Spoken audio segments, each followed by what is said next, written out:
What's up, everybody? This is Batsman Fan, and this is my milestone episode number 50. And as the title said, this is Jack Kirby, baby, and this is Jack Kirby only. I've been promising that episode 50 would be a big episode for me, and so we've got a lot of stuff to cover, so I'm just going to get rolling.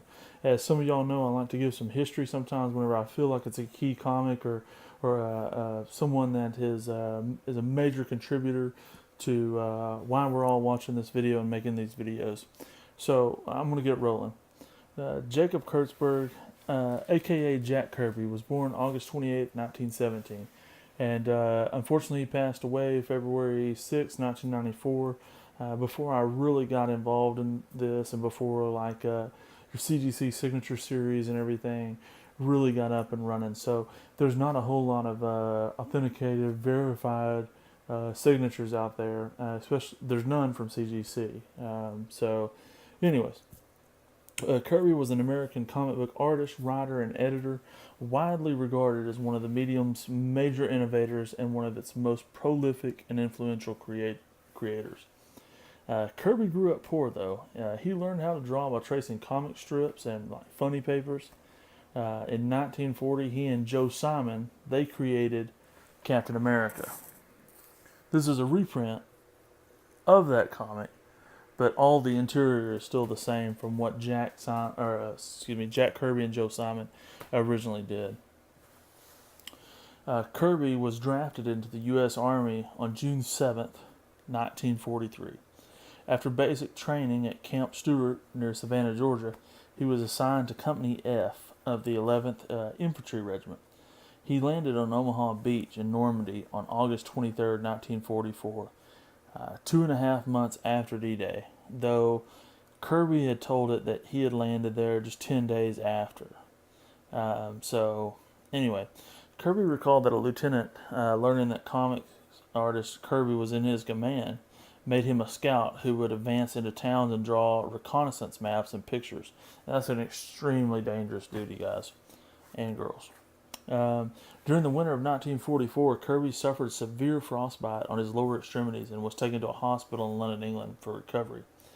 Doctors, they considered amputating Kirby's legs, but he eventually recovered from the frostbite. He returned to the United States in January of 1945. This is this is several months before the World War II ended, but January 45, he was assigned to Camp Butner in North Carolina, where he spent the last 6 months of his service as part of the motor pool. Kirby was honorably discharged as a private first class on July 20th, 1945, having received a combat infantryman badge and a European, African, Middle Eastern theater ribbon with a bronze battle star. After Kirby finished the war, he went on to work for several companies and drew everything from romance novels to war-themed stories to just a little bit of everything. He worked for several different companies in that time, formed some of his own companies. He did a lot of stuff in this time, but where he really picked up steam, besides Captain America, was in 1961. He, along with writer and editor-in-chief Stan Lee, they created Fantastic Four #1 in November of 1961. That landmark series became a hit that revolutionized the industry with comparative naturalism and eventually a cosmic pure view informed by Kirby's seemingly boundless imagination. One well matched with a consciousness expanding youth culture in the 60s. So, highlights of Lee and Kirby's collaborations other than the Fantastic Four include the Hulk, Thor, Iron Man, the original X-Men, Doctor Doom, the Watcher, Magneto, Ego the Living Planet, the Inhumans, and their hidden city of Attilan, and the Black Panther. Black Panther was also comics' first known black superhero.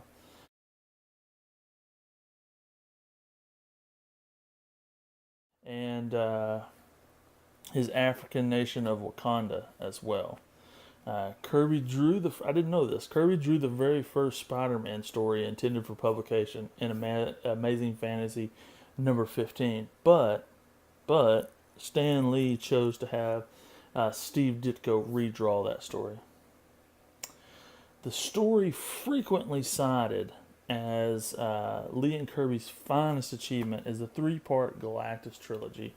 I do not have the third part of that trilogy yet, my friends, but I do have part 2 and the first part.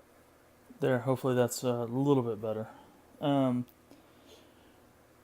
So this was their Galactus trilogy has been cited as being, monumental.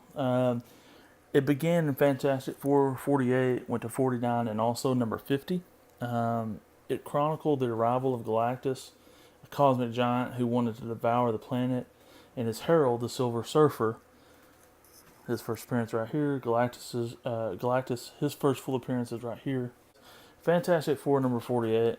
That was chosen as the number 24 in the 100 Greatest Marvels of All Time poll of Marvel readers in 2001.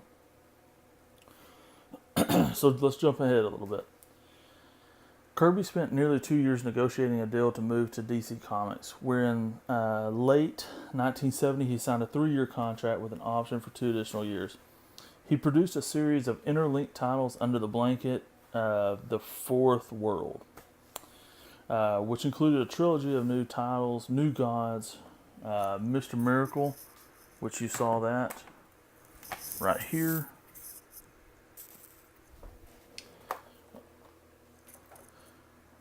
The Forever People, as well as Superman's pal, Jimmy Olsen. Kirby put the latter book because the series was without a stable creative team and he did not want to cost anyone a job. The central villain of the Fourth World series was Darkseid, and some of the Fourth World concepts appeared in Jimmy Olsen before the launch of other Fourth World books. So,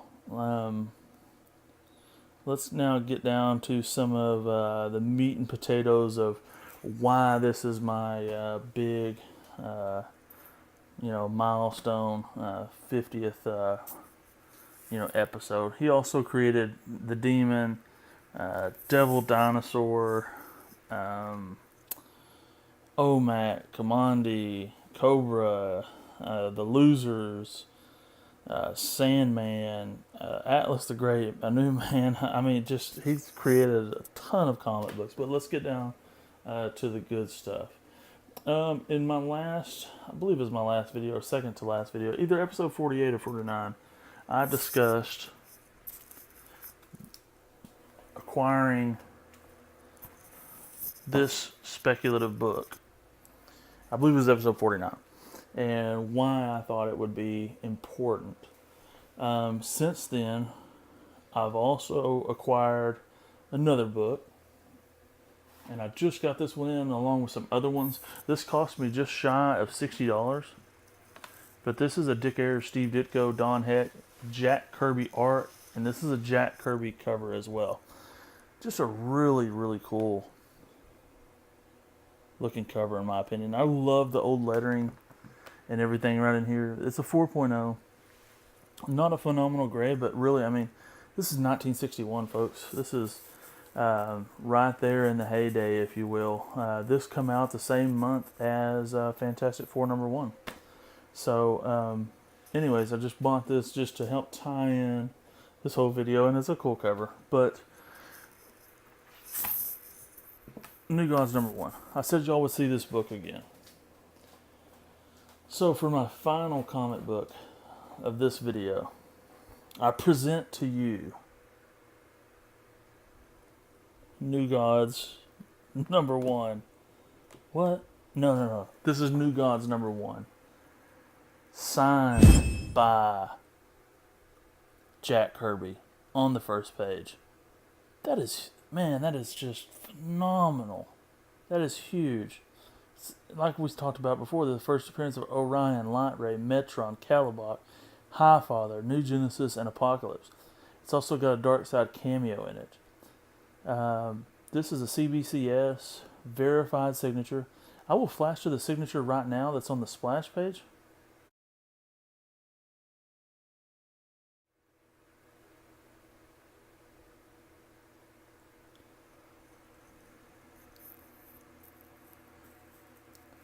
So with Kirby passing away, I believe I said it was 94.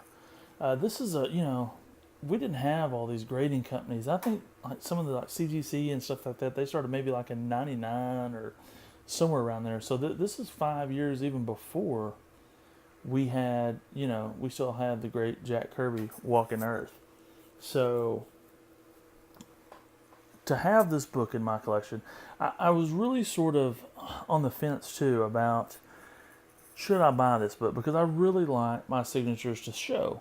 But understand that back in the day, if you will, these artists did not want to desecrate, if you will, their covers that they worked very hard on and spent hours of time on by signing on the covers.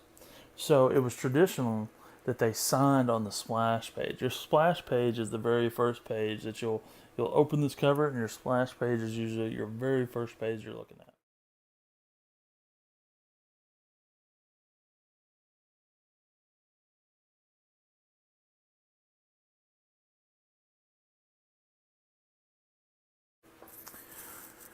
So it was traditional for them to sign on the splash page because they did not want to mess up their covers. I believe that is my understanding. If anyone's got a different idea on that, please feel free to let me know.